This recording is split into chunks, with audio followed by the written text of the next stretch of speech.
Thank you, Chair. Thank you to the witnesses. I want to build on some of the comments of my colleague, Ms. Kusi. My biggest concern is that we have this McKinsey model of inappropriate relationships between government and big business that is actually being deployed again with the appointment of Mark Carbon Tax Carney.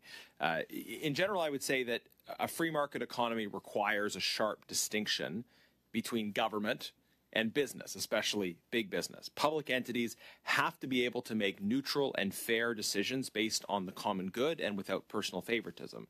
They respond to democratic deliberations about the common good. And then private entities, on the other hand, are partial. They seek to advance their own interests. They are primarily responsible for advancing particular goods as opposed to the common good, and they play an important role in our economy as players on the field advancing their own particular interests. And one of the biggest problems we've seen in politics over the last 9 years has been a blurring of these lines, big government and big business getting together, in particular big business getting into government and seeking to shape outcomes to their advantage.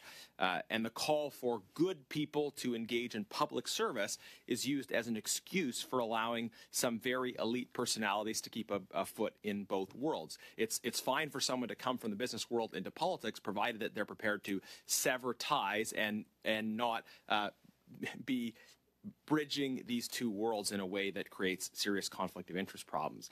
And yet we've seen this, what I would call a McKinsey model.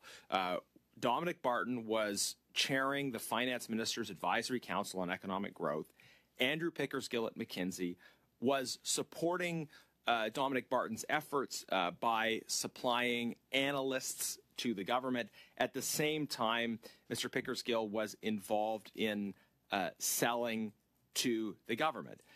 There was a generous so-called offer from McKinsey to serve, while at the same time using the access that they gained to sell, and they made a lot of money in the process. That is, I see, the core problem that undermines independent, impartial public deliberations about the common good and skews the playing field to the advantage of a well-connected private company.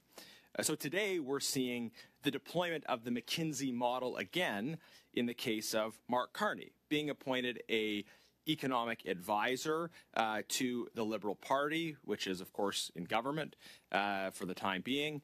And he is, at the same time, maintaining various leadership positions in the private sector, particularly with Brookfield.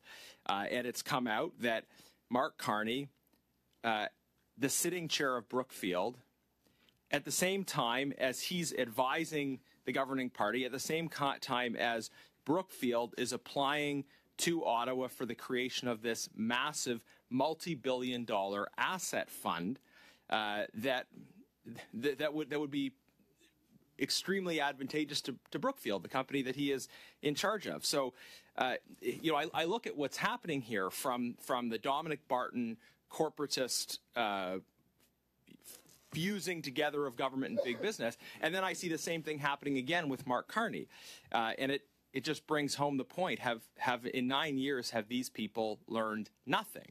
Or maybe they have learned something, but they've learned the wrong lessons. They've learned that they want to further refine this model of bringing together big business and big government to the advantage of a few well-connected elites.